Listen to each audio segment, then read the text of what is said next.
Gerebek suro itu acara tahun baruan, satu Muharraman, tetapi ada campur tangan mistisnya. Ada kuda lumpingnya, ada reok ponorogonya. Dan mohon maaf, jangan ada yang tersinggung, memang begitu keadaannya. Kata Nabi dalam hadisnya itu an-niyahah. Kelak di akhir zaman, salah satu tanda datangnya akhir zaman itu munculnya orang-orang yang disebut dengan an-niyahah, yang meratapi kematian yang berlebihan. Dan itu dulu terjadi. Pada masa-masa tradisi jahiliyah terjadi. Nah, makanya mohon maaf Bapak Ibu, perlu kita memahami yang disebut dengan tradisi jahiliyah. Nah, apa kaitannya tradisi jahiliyah dengan gerebek surah atau satu surah? Banyak tradisi-tradisi surah itu yang diisi dengan tradisi-tradisi jahiliyah.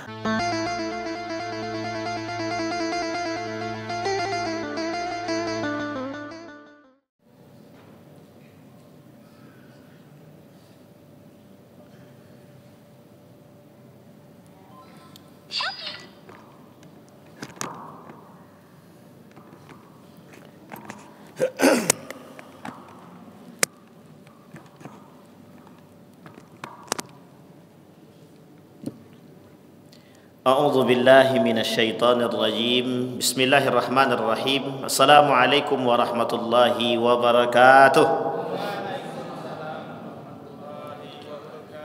Alhamdulillahi rabbil alamin. Alhamdulillahilladzi an'ama bi ni'matil iman wal islam bihima tatimmus salihat. Asyhadu an la ilaha illallah wa asyhadu anna Muhammadan abduhu wa rasuluh la nabiyya ba'd. Puji syukur kehadirat Allah atas limpahan rahmat dengan mengucapkan Alhamdulillahirabbil alamin, bersalawat kepada Nabi dengan mengucapkan Allahumma salli ala Muhammad wa ala ali Muhammad fil alamin innaka Hamidum Majid. Bapak Ibu sekalian yang berbahagia, ya ayyuhalladzina amanu taqullaha wa qulu qawlan sadida yuslih lakum a'malakum wa yaghfir lakum dzunubakum wa may yuti'illaha wa rasulahu faqad faza fawzan 'azima. Baik Bapak Ibu sekalian yang berbahagia, malam hari ini kajian spesial. Spesialnya adalah malam satu surah. Tapi sebenarnya ini Pak Yendi ini salah orang, karena saya yakin banyak yang tersinggung nanti. Ini malam satu surah. Maksudnya adalah malam tahun baru dalam latar sejarah Islam. Baik. Ada hal yang perlu kita pahami dalam permasalahan tahun baru atau tahun Hijriah. Baik, sebelum kita masuk ke sana, Bapak Ibu sekalian yang berbahagia, Allah berkata dalam Al-Qur'an itu, yas'alunaka 'anil ahillah qul hiya mawaqitu lin-nasi wal hajj. Jadi ibu-ibu sekalian, Bapak Ibu sekalian yang berbahagia, sebelum kita masuk kepada masalah surah, malam satu surah atau malam tahun baru, kita akan ambil berbagai macam perspektif terhadap ini terlebih dahulu, biar tidak salah paham, karena ini banyak perspektifnya, sehingga perlu dipahami secara pelan-pelan. Yang pertama, kita akan coba pahami dulu apa yang disebut dengan surah. Ini yang penting, yang dipahami daripada surah. Kalau kita Melayu, kita tak kenal surah. Orang Melayu tak kenal surah. Orang Melayu kenalnya Muharraman atau bulan Muharram. Tetapi ada pemahaman dan tradisi Muharraman yang memang sedikit keliru menurut saya, itu dalam perspektif masyarakat yang harus kita coba tengok betul apa tidak, karena memang tidak semuanya, hanya sebagian saja. Nah, kita kaji terlebih dahulu permasalahan surah. Apa sih sebenarnya yang disebut dengan surah? Permasalahan surah. Dulu kalau di Jawa itu banyak tradisi tentang surah. Ada salah satunya gerebek surah. Nah, namanya ini tradisi gerebek surah. Cuma tradisi gerebek surah ini itu tradisi yang saat ini kita tidak tahu. Kalau dulu itu bercampur dengan urusan mistis. Dulu gerebek surah ini ada kaitannya dengan kemistisan, ada kaitannya dengan, mohon maaf, kesaitonan, ada. Di banyak permainannya, jin, setan itu ada mainnya. Tapi itu dulu, nggak tahu sekarang. Wallahu a'lam bishawab. Yang orang Jawa tinggal di Sumatera mungkin tak terlalu lagi, tapi kalau di Jawa mungkin. Nah, sehingga perlu dipahami pemahaman surah itu kenapa kok bisa. Ini sejarah. Mengapa kok bisa sejarah yang disebut dengan surah itu ada. Baik, surah itu lebih tepatnya bulan surah, atau bahasa lainnya bulan haram. Apa namanya Bapak Ibu? Bulan haram. Pertanyaannya adalah bagaimana anggapan masyarakat tentang bulan surah. Masyarakat berpahaman khusus ketika itu, masyarakat berpahaman tentang bulan surah ini itu bulan sial. Pertama. Yang kedua, bulan penuh bencana. Sehingga mohon maaf, tradisi kerajaan ketika itu ada yang disebut dengan tradisi pembersihan dan pensucian. Nah, jadi jangan salah dulu. Nanti sebelum surah itu, sebelum datang tanggal 1 itu, dimandikan dulu. Mandi limau, kalau bahasa sini namanya mandi jeruk. Bukan mandi belimau, beda. Mandi belimau menyambut bulan Ramadan. Tapi ini bukan mandi limau, mandi jeruk, mandi daun 7 rupa. Entah bunga 7 rupa, entah daun lah, saya tidak tahu bunga. Dan itu banyak tradisi itu. Apa maksud tradisi tadi? Untuk melakukan pembersihan. Begitukah anggapan masyarakat? Ini identik daripada pemahaman masyarakat dulu untuk melihat Indonesia ini. Dia ada 2 kacamata, satu Sumatera, satu Jawa. Sumatera itu dulu tidak, manusianya tidak banyak, sehingga tolak ukur masyarakat ketika itu adalah Jawa. Dan di sini juga termasuk penyebaran Islam yang cukup kompleks. Meskipun Islam dalam sejarah masuk dari 2, satu Aceh, satu lagi Ternate Timur. Dari 2 jalur Islam itu masuk ke dalam Indonesia atau Nusantara. Ini jangan salah nih, kita ini sekarang sedang dibodoh-bodohi oleh kaum orientalis. Jadi Islam masuk ke Indonesia itu bukan pada abad ke-15, 16, 17, bukan pada abad ke-13. Mulai dikenal Islam itu pada abad ke-7. Ekspedisi yang dilakukan oleh para sahabat Nabi, yang salah satu tempatnya itu dilakukan oleh tabi'in, yang anak daripada tabi'in tersebut disebut dengan tabi'in. Menurut sejarah ada yang meninggal di Nusantara. Nusantara itu nama lain daripada Melayu, disebut panggilannya Jawi. Ini bukan Kobau, bukan. Jawi. Tahu Jawi, Pak? Jawi itu Melayu namanya. Maka tulisan dulu namanya tulisan aksara Melayu. Tulisan aksara Melayu itu disebut dengan tulisan Jawi namanya. Nah, ini penting, ini sejarah. Dan itu banyak para peneliti sudah melakukan penelitian tersebut. Azumardi Azra dalam bukunya tentang sejarah Islam di Indonesia, di Nusantara. Kemudian Helmi juga menuliskan demikian. Banyak, literatur itu banyak. Profesor Dr. Said Naqib Alatas, Wad Nur Muhammad Nurwan Daud. Ini tidak perlu disebutkan, nanti dikiranya pamer. Pamer buku maksudnya. Nah, ini sejarah. Namanya Jawi. Identik dulu. Karena penyebaran Islam meskipun masuknya dari Persia, meskipun masuknya dari jalur timur, yang jalur timur ini disebut dengan jalur yang paling kuat. Kenapa sudah masuk Islam dulu? Meskipun belum terkenal pada abad ke-7, mulai dikenal pada abad ke-13 sampai nanti pada abad ke-17. Terbentuklah kerajaan yang disebut dengan Kerajaan Samudra Pasai. Dan ini semua masuk dengan tradisi. Barulah kemudian dikembangkan oleh orang-orang yang kemudian ada di Jawa. Ulama-ulama besar, 2 jalur para ulama ketika itu, Mesir, Persia, kemudian Yaman. Makanya sampai ke Jawa ada yang dari Yaman, keturunan Yamani. Kalau dari jalur timur itu keturunan Saudi, rata-rata begitu. Yang Hadramaut, yang kemudian Saudi, Timur Tengah semua. Yang Persia, Mesir, Aceh. Dan ini jalur masuk. Singkat cerita dalam bentuk sejarah ini, maka dulu dikenal dengan Nusantara. Nusantara itu adalah bagian daripada Asia Tenggara saat ini. Asia Tenggara. Itu terdiri dari berbagai macam negara. Salah satunya adalah Malaysia, kemudian Thailand, Brunei Darussalam, Singapura, termasuklah salah satunya Indonesia. Nama itu dikenal dengan Jawi, Nusantara. Dulu orang tidak kenal Indonesia, belum ada. Dan sejarah penyebutan nama Indonesia itu baru, belum lama, baru pada abad ke-19. Dan itu termasuk yang cukup lama, cukup baru. Karena dulu orang nggak kenal yang disebut dengan Indonesia, orang nggak tahu. Orang taunya Batavia. Batavia itu salah satu sentral dulu, di mana penjajahan Belanda yang punya tempat sebagai sentralisasi, namanya Batavia. Singkat cerita, penyebaran Islam di Indonesia itu jalur para ulama-ulama terdahulu yang sebagian sejarah mengatakan, sebagian, tidak semua, sebagian sejarah mengatakan melalui jalur Hadramaut atau Yaman yang sekarang sedang digodok-godok orang, nama jalurnya Ba'alawi oleh para Habib Ba'alawi. Itu terserah, kita tak usah sampai ke sana. Kita kembali kepada masa tadi. Dulu penyebaran Islam begitu.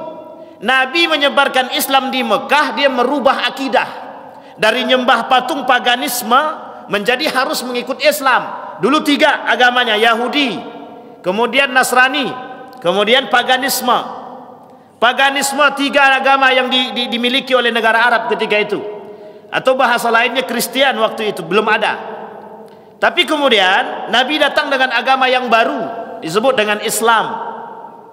Sehingga dari menyembah patung harus menyembah yang satu. Ini yang susah. Ketika menyembah yang satu, inilah kemudian butuh perjuangan. Sehingga di Mekah itu disebut dengan ayat-ayat Makkiyah. Ayat-ayat yang turun di Mekah itu disebut dengan Makkiyah karena berkaitan dengan akidah. Tapi kemudian Nabi berhijrah dari Mekah ke Yasrib, Madinah. Sampai Nabi di Madinah, di Yasrib itu atau di Madinah disebut, disitulah kemudian disebut dengan bahasa hijrah. Nabi berhijrah, pindah dari Mekah ke Madinah untuk membangun strategi bagaimana menghancurkan menaklukkan kembali kota Mekah yang kelak disebut dengan Fathu Makkah, penaklukan kota Mekah. Nabi pindah dari Mekah ke Madinah atau ke Yasrib.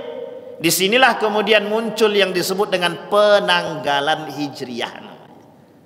Di Madinah, sejarah turunnya Al-Quran di Madinah 13 tahun. Dalam sejarah penurunan itu rata-rata ayat yang turun tentang hukum. Maka disebut dengan ayat-ayat Madaniyah. Dan paling banyak ayat-ayat yang berkenaan tentang hukum. Kenapa? Karena orang di Madinah sudah pernah mendengar Islam dan sudah masuk Islam sebagian. Sehingga ketika Nabi sampai di sana diterima dengan baik.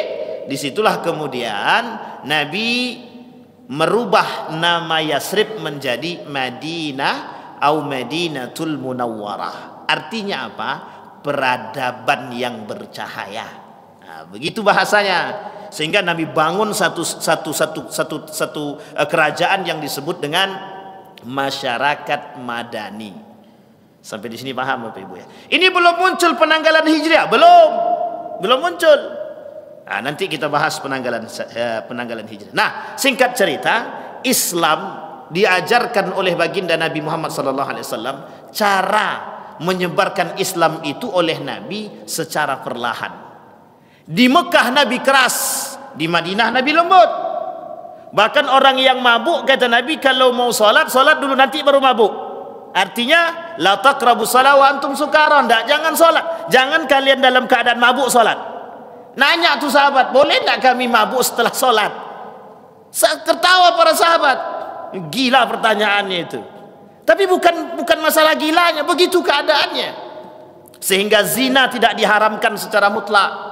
Sehingga riba tidak diharamkan secara mutlak. Sehingga permasalahan khamar itu tidak diharamkan secara mutlak. Jangan salah. Ada tahapan hukum. Kalau ketika itu di Mekah misalkan perzinahan langsung diharamkan oleh Nabi, riba langsung diharamkan oleh Nabi, khamar langsung diharamkan oleh Nabi, tidak ada satupun yang mau mengikuti Islam. Tidak mau. Uang dengan masalah akidah saja Nabi sudah sulitnya bukan main menghadapinya. Ini aspek sejarah. Makanya pemetaan dakwah ketika itu dipandang penting bagi Nabi. Jangan salah, Nabi bukan tidak cerdas, cerdas sekali pemetaan dakwahnya. Singkat cerita, di Madinah pun begitu. Itulah yang kemudian diadopsi oleh para ulama. Bagaimana menyebarkan Islam di tempat yang tidak pernah dikenal orang. Dulu di dalam agama, di dalam Al-Quran, orang yang meninggal tapi tak pernah menegakkan Islam, maka cara mengukur dia itu diukur dengan tingkat akhlaknya secara manusia atau fitrah kemanusiaan. Kalau baik akhlaknya selama dia hidup semasa manusia, maka dia bisa dimasukkan ke dalam surga. Kata Allah dalam Al-Quran, kami tidak akan wama nu'adzibu min qaumin, kami enggak akan mengazab satu kaum hatta nab'atha rasulah, sampai kami memunculkan atau membaiat, sampai kami memunculkan seorang nabi dari kalangan mereka. Jadi kalau ada orang meninggal tapi nggak pernah dengar Islam sama sekali, itu belum tentu bisa masuk neraka itu tidak bisa dikatakan kafir. Misal ada satu daerah di Riau atau di Indonesia ini yang belum pernah sama sekali mendengarkan Islam, tidak bisa itu dikatakan langsung masuk neraka, itu tidak bisa. Sampai di sini paham ya Bapak Ibu? Ini aspek sejarah. Jadi sejarah ini nanti saya bahas di poin selanjutnya. Ini penting karena ini sejarah yang ditutupi. Yang saya kira tidak banyak yang tahu tentang sejarah ini. Karena sejarah ini memang harus ditutupi. Baik, singkat cerita. Kembali masa tadi. Nah, kapan permasalahan surah itu muncul? Nah, ini kemudian menjadi problem kita hari ini Bapak Ibu. Surah itu dipahami oleh masyarakat awam zaman dahulu itu dipandang sebagai bulan sial namanya. Bulan sial. Orang-orang kecelakaan, orang-orang mengalami kematian, bencana penuh dengan kesialan, penuh dengan bencana, penuh dengan keramat, penuh dengan sakral. Sehingga yang terjadi adalah bermain dengan syaitan, dengan jin, itu adalah tujuan utama untuk menciptakan kedamaian. Makanya jangan salah, ada orang meletakkan sesajenan. Ada orang kemudian di malam surah itu ditaruhnya sesajenan. Untuk apa? Wahai penjaga pohon, tolong jaga kami. Begitu. Besok pagi makanannya hilang. Kenapa kok makanannya hilang? Dikiranya sudah dimakan oleh penghuni tadi, rupa dimakan kawannya.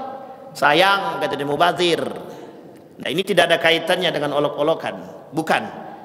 Tapi yang ingin kita sampaikan adalah ketika itu begitu proses jahiliyah ketika itu. Dan sama masa Nabi begitu. Ketika penyembahan berhala, di hadapan berhala itu ada makanan. Dan mereka menyembah berhala tersebut, makanan mereka taruh. Sehingga tak salah dalam satu cerita itu dikatakan begini, kenapa kau taruh makanan di situ? Emang dia bisa makan? Itu pertanyaan yang sangat konkret ketika itu. Sehingga tak mampu menjawab. Nah, ini kemudian menjadi persoalan. Tetapi keyakinan yang tadinya melalui metode mistis ini menjadi sebuah tradisi yang diyakini. Mereka menganggap itu keramat. Mereka menganggap itu sakral. Sehingga apa yang terjadi? Nak, kau jangan keluar di malam surah. Kau jangan keluar di bulan-bulan surah itu, jangan ngebut-ngebutan. Itu malam-malam sial. Banyak kecelakaan, banyak kematian. Nah, itu yang muncul. Sehingga pemahaman itu menjadi sebuah tradisi yang ditekankan dari generasi ke generasi. Jangan salah Pak, sampailah ke Sumatera, pemahaman itu juga masih ada. Masih ada. Dulu saya kecil begitu. Ketika menyambut bulan-bulan tahun baru, nanti kita masuk sejarah kenapa tahun baru itu harus diperingati oleh sebagian kalangan. Dulu begitu. Oh, ini bulan Muharram nih. Hati-hati, jangan sering-sering keluar. Bahaya. Yang menikah jangan coba-coba. Ini bulan sial, cari bulan lain. Sehingga penanggalan itu dilihat pada tanggalan-tanggalan, mohon maaf, dilihat pada tanggalan-tanggalan Jawa, Legi, Wage dan lain sebagainya itu, untuk menghilangkan masa-masa sial. Wah, ini bahaya Pak. Pertanyaannya adalah, kalau Islam belum datang, itu bisa dikatakan syirik atau tidak? Islam belum datang, bisa dikatakan syirik atau tidak? Itu pemahaman tradisi. Yang kemudian oleh Islam ketika Islam datang, kemudian diberikanlah yang disebut dengan pemahaman-pemahaman keislaman atau bahasa lainnya pemurnian akidah. Sampai di sini paham ya Bapak Ibu ya? Baik. Ini yang disebut dengan surah. Sehingga apa yang dilakukan oleh kerajaan ketika itu? Melakukan pembersihan. Ada tradisi-tradisi pembersihan. Jadi nanti salah satu tradisi pembersihan itu mandi dengan bunga 7 rupa. Kemudian nanti ada model-modelnya, ada laki-laki digandeng, misalkan ada seorang bapak dan ibu punya anak, 2 perempuan 1 laki-laki. Kebetulan laki-lakinya di tengah. Anak pertama perempuan, anak kedua laki-laki, anak ketiga perempuan. Berarti laki-lakinya terapit, tergandeng 2 perempuan. Maka anak laki-laki ini wajib mandi, wajib dibersihkan. Nah, ditakutkan nanti ini membawa kesialan. Wah, ini bahaya ini. Dan ini bukan lagi kesyirikan, penuh dengan kesyirikan itu. Imam Zahabi mengatakan dalam kitabnya permasalahan syirik. Nah, syirik itu yang kemudian yang dimaksud oleh Imam Az-Zahabi, syirik seperti ini kemudian menjadi sebuah darah daging atau menjadi akar sebuah tradisi yang sampai saat ini masih dilakukan. Ada di Riau ini salah satu daerah itu masih menggunakan model sesajen, itu masih ada. Mereka percaya sama penunggu pohon, penunggu laut, itu masih ada. Dan kami sampai itu. Dan itu di Riau itu ada salah satu daerahnya. Kita tak perlu sebutkan. Nanti kalau yang pengen tahu kita duduk belakang saja. Salah satu daerah, dan itu terletak di daerah Siak. Nah, itu masih ada. Tersebutlah Siak. Tak apa-apa. Nama daerahnya Tanjung Pal. Di Tanjung Pal itu orang-orang masuk Islam masih menggunakan sistem yang disebut dengan sinkritisme. Nah, ini berat nih bahasa Pak Ustadz nih. Sinkritisme itu artinya menggabungkan dua agama atau 2 pemahaman. Satu, dia beragama Islam, tapi pada satu sisi ketika tradisi sajen tadi atau memohon kepada penunggu pohon kemudian penunggu laut, mereka masih percaya, mereka masih melakukan sesajenan. Nah, sampai di sini paham ya Bapak Ibu. Baik, itu menjadi masalah. Dulu pernah terjadi tahun 2000, sekarang 2000 berapa nih? 2024, 2023, 2022. Heboh ketika seorang pemuda menendang sesajenan. Masih ingat ya? Itu viral itu. Ada yang mencaci, ada yang memaki, ada yang mendukung. Tapi mungkin banyak yang mencaci dan memaki, bukan mendukung gitu. Karena permasalahannya ketika itu adalah keluar daripada jalur etik atau intoleran, yang disebut dengan kasus intoleran. Sampai di sini paham ya Bapak Ibu. Nah, pertanyaan pertama adalah bagaimana Islam memandang bulan Sura? Islam memandang bulan Sura itu sebagai bulan Muharram. Tak ada namanya bulan sial dalam Islam. Ingat itu baik-baik. Islam tidak pernah mengenal tanggal 13 itu tanggal sial. Bulan Muharram itu bulan sial, tak ada. Bahkan ini menjadi sebuah tradisi jahiliyah. Ini disebut dengan tradisi jahiliyah. Man tashabbaha biqaumin fahuwa minhu, barang siapa yang mengikuti tradisi itu, mereka sedang mengadopsi tradisi-tradisi jahiliyah. Dan ingat, tradisi-tradisi seperti itu bisa berkembang dengan baik pada orang-orang yang mohon maaf, yang masih percaya pada tradisi-tradisi lama. Sampai di sini paham ya Bapak Ibu ya? Baik. Nah, bagaimana pandangan Islam yang pertama? Islam memandang bulan Sura adalah bulan Muharram. Bulan Muharram tidak ada bulan kesialan, bukan bulan kesialan. Jangan dipandang sial, salah. Kalau ada orang yang mengatakan bulan Muharram bulan sial dan dia muslim, dia sedang mencela bulan. Dan bulan itu milik Allah. Sampai di sini paham Bapak Ibu? Baik. Yang ketiga, Islam tidak membenarkan pencelaan terhadap bulan, baik itu Muharram ataupun bulan-bulan yang lain. Yang keempat, bulan Muharram itu masuk dalam kategori bulan hurum. Tahu hurum? Bulan-bulan haram. Ada berapa bulan-bulan haram itu? Ada 4. Yang pertama, bukan Zulkarnain ya Pak. Zulhid, Zulqa'id, Muharram, satu lagi. Bulan Safar. Ini bulan-bulan Muharram, Pak. Dan Allah sebutkan di dalam Al-Quran, iddat syuhur, kata Allah. Artinya kalau bulan Muharram, kenapa bulan Muharram disebut dengan bulan haram? Ada dua pemahaman. Yang pertama, kata para ulama, di dalam bulan Muharram itu dilarang perbuatan-perbuatan yang sangat diharamkan oleh Allah. Membunuh, kemudian bermaksiat. Ini kelebihan bulan. Kemudian yang kedua, banyak orang-orang yang melakukan ibadah di bulan Muharram, orang-orang yang melakukan baik puasa, baik zikir, baik i'tikaf, baik salat dan lain sebagainya, bernilai pahala lebih daripada bulan-bulan sebelumnya, atau bulan-bulan yang bukan yang bukan bulan-bulan haram. Ini kelebihan bulan-bulan haram. Sampai di sini paham Bapak Ibu ya? Baik. Nah, sekarang pertanyaannya adalah bagaimana cara kita menyambut tahun baru Islam? Bolehkah kita menyambut tahun baru Islam? Ini yang kemudian harus kita sampaikan Bapak Ibu. Yang pertama Bapak Ibu, kenapa tahun baru Islam ini kemudian diperingati? Nah, itu kemudian yang menjadi pertanyaan kita. Karena tahun baru Hijriah dan Miladiyah atau Masehi.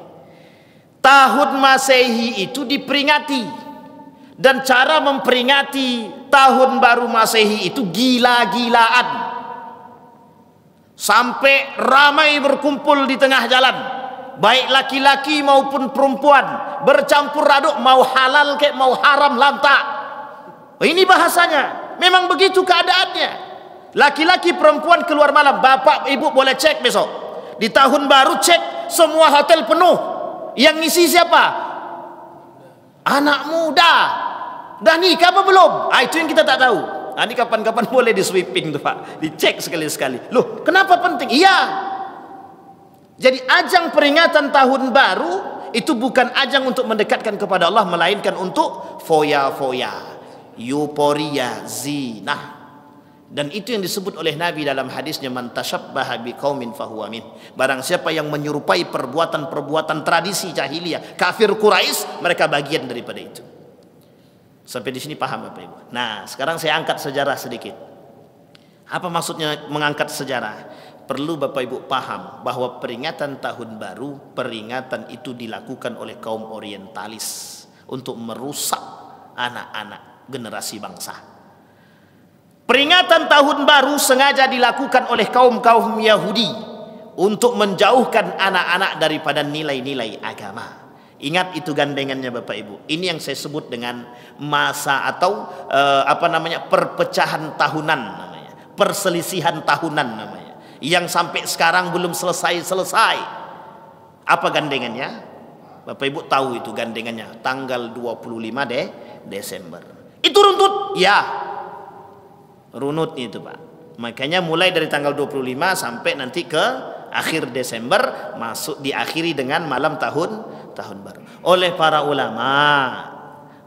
ulama dibuatlah yang disebut dengan Muharraman. Artinya memperingati tahun baru. Kok bisa tahun Masehi diperingati begitu besarnya dan dahsyatnya, sementara peringatan Muharraman kok tidak ada?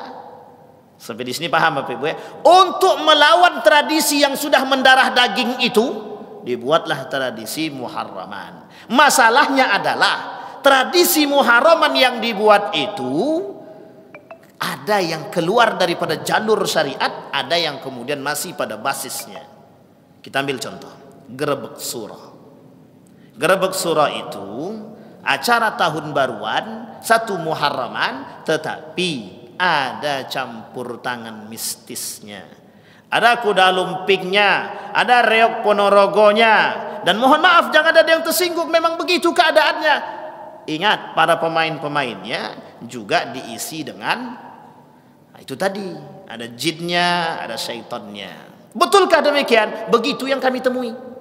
Saya cukup lama tinggal di Yogyakarta, hampir 11 lebih. Di Jawa saya 18 tahun, hampir 18 tahun. Jadi saya tahu tradisi-tradisi itu baik di Yogyakarta, Banyuwangi, kemudian di Ponorogo. Karena memang tradisi ini, ketika tahun baru 1 Muharraman atau Gerbek Suro itu, yang keluar itu semua keluar dari rumah itu. Orang lebih ramai daripada Idul Fitri ataupun Idul Adha, takbiran itu. Kenapa? Karena menyambut tahun baru Islam. Pertanyaannya adalah, cara menyambut tahun baru Islamnya ini kemudian betul atau salah? Dikembalikan kepada sejarah.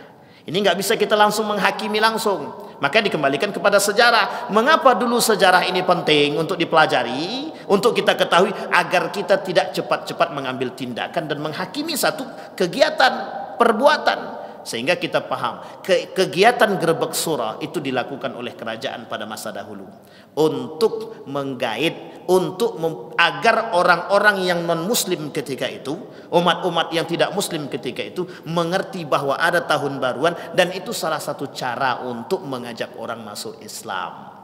Sampai di sini paham ya Bapak Ibu.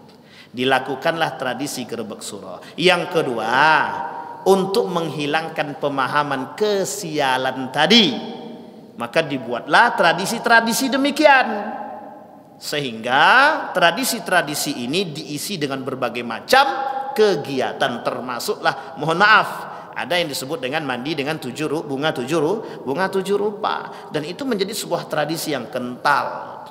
Dan ada namanya, mohon maaf, ada namanya cuci keris, Nah, ini kita juga sempat agak sedikit apa dulu, karena kita baru mengerti. Kita juga senang melihat kegiatan demikian karena orang ramai.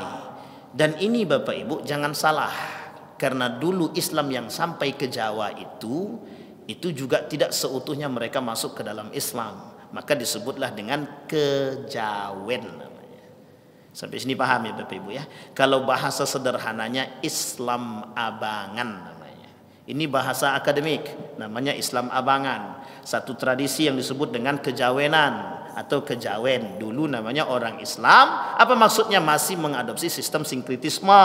Dia Islam tapi tak sholat. Karena apa tujuannya? Agar mereka bisa merubah agama mereka. Sehingga suatu ketika seorang murid daripada Sunan Kalijaga ketika itu. Jadi Sunan Kalijaga punya murid, mengajarkan kepada muridnya tentang tradisi-tradisi yang ada ketika itu dalam menyebarkan Islam. Salah satunya ada wayang dan lain sebagainya. Kemudian muridnya bertanya, betulkah di dalam Islam seperti ini? Kemudian Sunan Kalijaga mengatakan tidak. Kelak akan muncul generasi-generasi pembaharu. Artinya akan muncul generasi-generasi ke depan, kata Sunan Kalijaga, yang akan membenarkan perbuatan-perbuatan yang salah. Nah, ini tidak bisa dipanjangkan. Kalau ini dipanjangkan nanti dilebarkan, banyak yang tersinggung. Salah satunya ketika itu tradisi kuburan. Dan itu tradisi kuburan zaman dahulu. Pernah ditanya? Pernah. Begitukah tradisi? Tidak. Sampai di sini paham ya Bapak Ibu ya. Baik. Orang-orang yang mati kemudian menangis histeris, itu dulu orang-orang sampai datang ke kuburan itu sampai bukan lagi menangis, sampai pingsan dan lain sebagainya, dan itu biasa.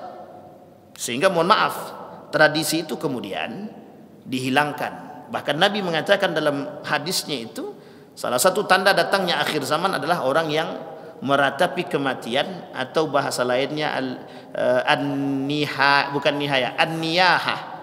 Iya, an-niyaha. Kata Nabi dalam hadisnya itu an-niyaha. Kelak di akhir zaman, salah satu tanda datangnya akhir zaman itu munculnya orang-orang yang disebut dengan an-niyaha, yang meratapi kematian yang berlebihan. Dan itu dulu terjadi pada masa-masa tradisi jahiliyah terjadi. Nah, makanya mohon maaf Bapak Ibu, perlu kita memahami yang disebut dengan tradisi jahiliyah. Nah, apa kaitannya tradisi jahiliyah dengan Gerbek Suro atau satu surah? Banyak tradisi-tradisi surah itu yang diisi dengan tradisi-tradisi jahiliyah. Meskipun ada yang betul, ada yang baik, tapi juga ada yang tidak benar. Nah, pertanyaan kemudian muncul, bolehkah tradisi Muharraman itu bercampur dengan mistis? Bolehkah tradisi-tradisi Muharraman itu diisi dengan tradisi-tradisi, mohon maaf, yang berkaitan dengan kemistisan, kemusyrikan? Jawabannya oleh para ulama, tidak boleh. Sepakat ulama tidak boleh. Nah, sekarang bagaimana kalau tradisi-tradisi seperti yang dilakukan di berbagai macam daerah hanya sekedar pengajian, hanya sekedar peringatan, muhasabah, doa awal tahun, doa akhir tahun. Ini yang kemudian oleh para ulama berbeda pendapat. Sampai di sini paham ya Bapak Ibu? Dalam pemahaman teman-teman salafi, tidak ada namanya istilah muharraman. Dalam Muhammadiyah juga sama. Dalam Nahdlatul Ulama masih ada. Dalam berbagai kalangan juga masih ada. Oleh para ulama itu kemudian dijadikan sebagai alasan untuk melihat seberapa bermanfaatnya muharraman tersebut. Kira-kira mampu kita menyaingi tradisi kafir Quraisy terhadap bulan Masehi? Oke. Itu kemudian menjadi dalil oleh para ulama bahwa diperbolehkannya membangun tradisi muharraman dengan tradisi yang tidak keluar dengan jalur syariat. Sampai di sini paham Bapak Ibu ya.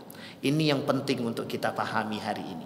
Sehingga tradisi suro itu, mohon maaf jangan ada yang tersinggung orang-orang Jawa, karena memang masih banyak tradisi itu mengadopsi tradisi-tradisi jahiliyah. Baik. Sampai di sini paham Bapak Ibu? Nah, sekarang pertanyaan muncul lagi. Memang ada doa awal tahun dan doa akhir tahun. Oh iya, memang begitu bahasanya mesti. Karena apakah pernahkah Nabi mengatakan doa awal tahun dan doa akhir tahun, atau doa awal bulan atau doa akhir bulan? Kan begitu. Ini yang menjadi masalah.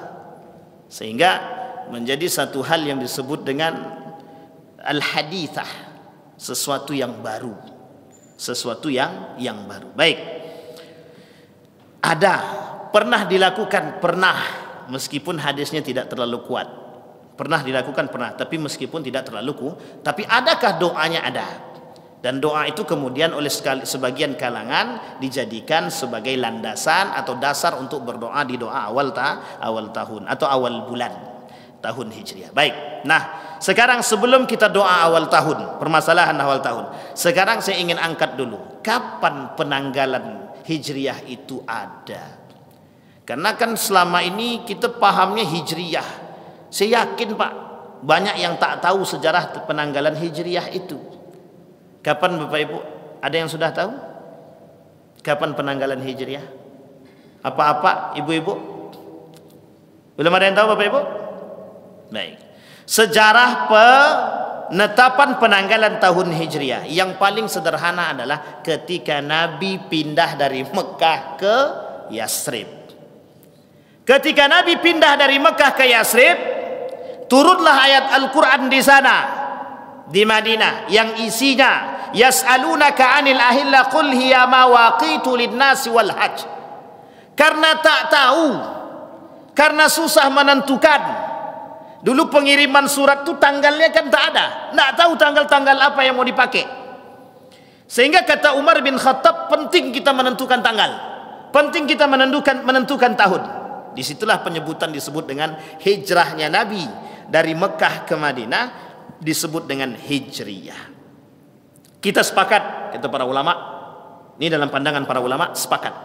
Ketika itu Umar bin Khattab punya ide, dibuatlah satu penanggalan tahun yang disebut dengan Hijriyah, merujuk kepada tanggal Nabi datang dari Mekah ke Madinah.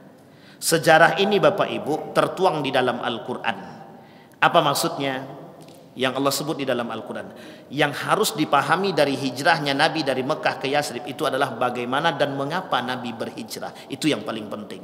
Sehingga mohon maaf, orang harus tahu sebelum mereka muhasabah akhir tahun. Harus tahu. Nabi dulu berhijrah dari Mekah ke Madinah atau ke Yasrib.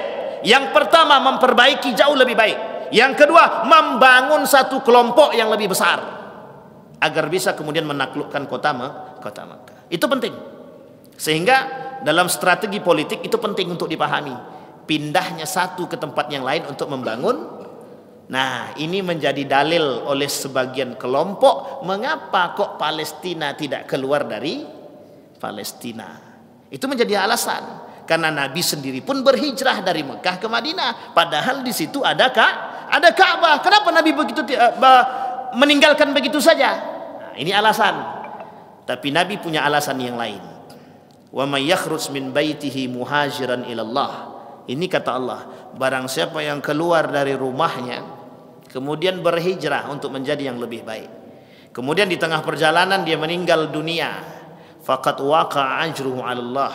Artinya niat suci dia untuk berhijrah menjadi manusia yang lebih baik, maka dipandang oleh Allah. Dalam hadis Nabi, faqad dakhalal jannah, kata Nabi, orang seperti itu sudah akan masuk ke dalam surga.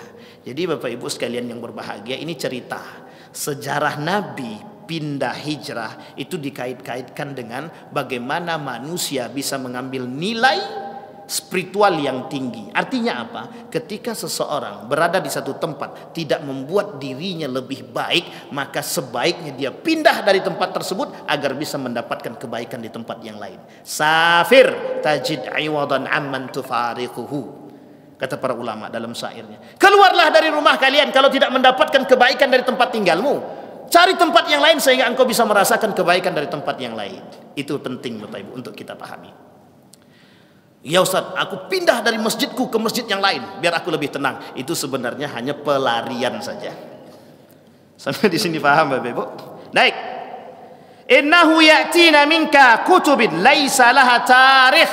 Datang kepada kami surat, kata para raja-raja tadi. Tapi kok enggak ada tanggal-tanggal dan tahunnya, enggak ada. Sehingga muncullah inisiatif oleh para ulama itu, oleh para sahabat ketika itu. Inisiatifnya adalah membuat tahun, paling tidak dulu tahun sebelum bulan-bulan ini dibuatlah yang disebut dengan tahun, yang disebut patokan dasarnya adalah hijrahnya Nabi dari Mekah ke Madinah. Makanya ada bahasanya tahun kedua sebelum hijriah, atau sebelum hijrah, atau sebelum hijriah, atau 2 tahun setelah Masehi dan lain sebagainya. Ini bahasa harus dipahami. Ada orang, saya dulu nggak paham itu tahun kedua Masehi. Apa maksudnya tahun kedua Masehi?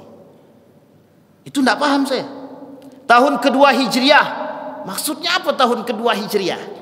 Ternyata tahun kedua Nabi berhijrah dari Mekah ke Madinah. Nah, itu yang kemudian dijadikan landasan tahunnya adalah Hijriah, pindahnya Nabi dari Mekah ke Madinah. Apa kata para ulama? Al-hijratu farraqat bainal haq wal batil fa'arikhuhu biha. Kata Nabi, kata para ulama, pindahnya orang, berhijrahnya itu atau hijrah itu sendiri untuk membedakan mana yang hak dan mana yang batil. Betul. Ketika itu yang batil semuanya ada di Mekah, termasuk Abu Sufyan ketika itu ada di Mekah semua. Karena orang-orang batil di situ disebut dengan penganut dan penyembah berhala yang berada di sekeliling Ka'bah. Maka disebutlah dengan batil ketika itu. Kenapa disebut batil? Karena mereka masih menganut sistem kemusyrikan bagi Islam. Mereka menolak Islam. Sehingga ketika Nabi sampai di Madinah disebutlah al-haq. Al-haq. Apa itu? Kebenaran. Sampai di sini paham ya Bapak Ibu. Nah, disinilah pentingnya Bapak Ibu. Kenapa doa awal tahun dan akhir tahun itu dipanjatkan? Untuk melihat seberapa nakalnya kita dulu tahun sebelumnya, seberapa bermaksiatnya kita dulu. Sehingga latarnya adalah ketika tahun baru Hijriah itu orang-orang datang untuk bermuhasabah. Muncullah gerakan yang disebut dengan muhasabah. Sampai di sini paham Bapak Ibu? Berarti yang benar muhasabah tahun baru Islam atau tahun baru Masehi? Nah, itulah yang saya bingung sekarang nih Pak. Kalau saya lebih condong menggunakan tahun baru Islam. Tapi sebelum datang tahun baru Islam, tahun baru apa yang dipakai? Tahun-tahun apa yang dipakai? Ya tidak bisa kita pungkiri. Karena tradisi itu menjadi sebuah tradisi Romawi. Dan itu harus menjadi sebuah yang dipegang ketika itu oleh kerajaan-kerajaan yang lain. Termasuk salah satunya kerajaan Habasyah. Itu masih menggunakan tanggal-tanggal nenek moyang kalau bahasa mereka. Sehingga Nabi pengen, para sahabat pengen punya hal-hal yang berbau, yang bisa dijadikan sandaran oleh generasi-generasi selanjutnya. Maka dibangunlah yang disebut dengan Hijriyah. Sampai di sini paham Bapak Ibu? Nah, inti poin daripada malam tahun baru itu Bapak Ibu, kita tak sebut surah. Karena konotasi surah itu menurut saya dalam aspek sejarah itu memang kurang baik. Tetapi saya mengatakan tahun baruan atau tahun baru Islam. Sejarahnya sudah saya sampaikan, kaum orientalis, Yahudi, mohon maaf satu lagi ada Nasrani yang ingin menghancurkan Islam, mereka buatlah tradisi itu agar kita jauh dari nilai-nilai agama. Oleh karena itu Majelis Ulama Indonesia termasuk salah satunya yang mengusung dan membolehkan itu ingin menggeser bagaimana nilai-nilai tradisi Masehi ini bisa kemudian dihapus secara perlahan, dibangunlah tandingan yang disebut dengan peringatan tahun baru Islam untuk kembali meraih nilai-nilai itu. Oh, di berbagai negara Bapak Ibu, terkhusus negara Islam, itu sangat-sangat senang ketika tahun baru Islam itu muhasabahnya sampai berhari-hari. Terkhusus di Jawa. Di Jawa begitu. Memang ada yang benar, banyak yang benar. Di pondok-pondok pesantren itu betul semua rata-rata itu. Mereka sampai berhari-hari mendatangkan sekian banyak para ulama untuk kemudian mengisi menjadi sebuah tradisi oleh mereka. Agar apa? Agar muhasabahnya betul-betul. Sampai di sini pahami Bapak Ibu ya. Nah, apa pentingnya muhasabah bagi kita? Nabi melakukan muhasabah diri setiap waktu. Jadi 10 menit atau 5 menit sebelum sholat, Nabi sudah istighfar dulu. Jadi jangan salah, Nabi itu setiap hari istighfarnya 100 kali. Ada yang mengatakan 100, dalam riwayat yang lain mengatakan 1000. Tetapi sebelum Nabi sampai, jadi gini, Nabi setelah melaksanakan, sebelum sampai ke sholat zuhur misalkan, Nabi sudah melakukan muhasabah dulu. Apa yang aku lakukan hari ini, dosa apa saja. Nah, muhasabah itu tidak di akhir tahun saja Pak.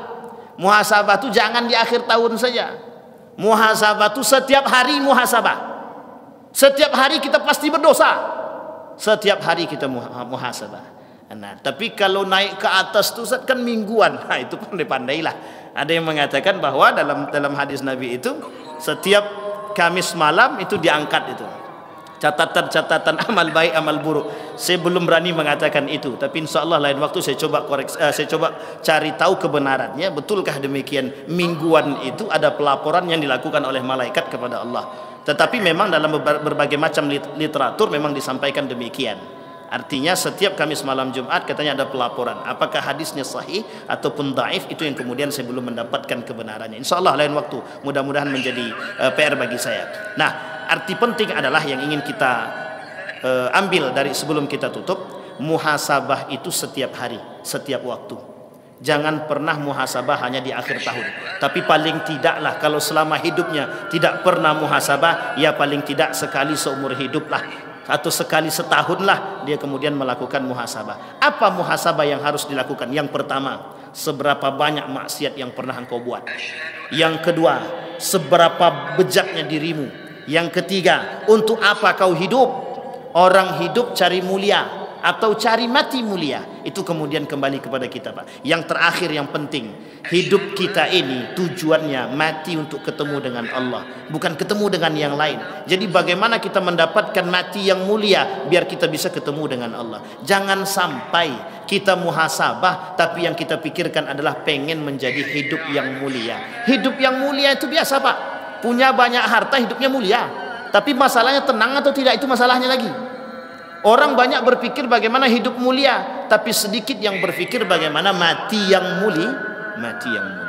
Saya kira itu saja, mudah-mudahan bermanfaat bagi kita semua. Terakhir kita tutup dengan doa. Kalau bahasa lainnya doa awal bulan, insya Allah doa ini dalam hadis Nabi disebut dengan doa yang sahih.